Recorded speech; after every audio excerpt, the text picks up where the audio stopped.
अक्सर मंचों पर आपने दो नेताओं को आपस में कमेंटबाजी करते सुना होगा, लेकिन क्या आपने कभी प्रधानमंत्री नरेंद्र मोदी को अपने मंच पर ही, जिस मंच पर वो खड़े हैं, वहां पर किसी सीएम पर कमेंट करते सुना? दरअसल आज ये हुआ मानगढ़ के अंदर। मानगढ़ में प्रधानमंत्री नरेंद्र मोदी पहुंचे हुए थे। आदिवासियों का एक कार्यक्रम था। वहां पर 3 राज्यों के सीएम भी मौजूद थे। वहां पर राजस्थान के सीएम अशोक गहलोत थे, वहां पर गुजरात के सीएम भूपेंद्र पटेल थे, वहां पर मध्य प्रदेश के सीएम शिवराज सिंह चौहान भी मौजूद थे। और उसी दौरान पहले जब अशोक गहलोत बोल रहे थे तो उन्होंने चुटकी लेते हुए कहा कि प्रधानमंत्री नरेंद्र मोदी किसी भी देश में जाते हैं तो उन्हें बहुत सम्मान मिलता है, क्योंकि ये गांधी का देश है, गांधी जी की वजह से उन्हें बहुत सम्मान मिलता है। ये बात उन्होंने कही। इसके बाद प्रधानमंत्री नरेंद्र मोदी मंच पर आए और उन्होंने आते ही जिस बात का जिक्र किया, उन्होंने कहा कि यहां सबसे वरिष्ठ अगर कोई सीएम है तो वो अशोक गहलोत जी ही हैं।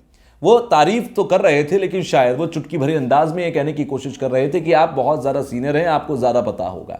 फिलहाल ये सारा संवाद हुआ उस वक्त जब ये मानगढ़ में मौजूद थे प्रधानमंत्री नरेंद्र मोदी। प्रधानमंत्री नरेंद्र मोदी वहां पर आदिवासियों को संबोधित कर रहे थे और आदिवासियों को लेकर, क्योंकि यही वो मानगढ़ है जहां पर 100 से ज्यादा आदिवासियों की शहादत को, नरसंहार को याद करते हुए उन्होंने कई बातें कही। उन्होंने गुरु गोविंद सिंह का भी जिक्र किया। उन्होंने कहा कि ये धरती उनके लिए जानी जाएगी।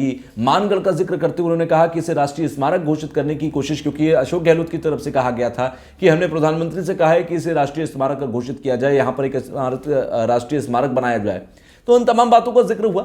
मानगढ़ इसलिए खुद में बहुत खास है क्योंकि यहां जो कार्यक्रम हुआ उसमें तीनों राज्य, गुजरात, मध्य प्रदेश और राजस्थान, यहां तीनों जगह से आदिवासी बुलाए गए थे। और इन तीनों राज्यों के अंदर कई ऐसी सीटें हैं जहां पर आदिवासियों का प्रभुत्व होता है। तो अगले 1 साल में इन तीनों राज्यों में चुनाव भी हैं, आदिवासी बुलाए गए थे और आदिवासियों का वहां इन तीनों ही राज्यों के अंदर एक बड़ा अपना वोट बैंक है। तो यही वजह थी कि यहां पर एक बड़ा कार्यक्रम हुआ और इस कार्यक्रम को हर किसी ने एनकैश करने की कोशिश की। आपकी इस पर राय क्या है? आदिवासियों के बारे में नीचे जरूर लिखिएगा, कमेंट बॉक्स में जरूर बताइएगा।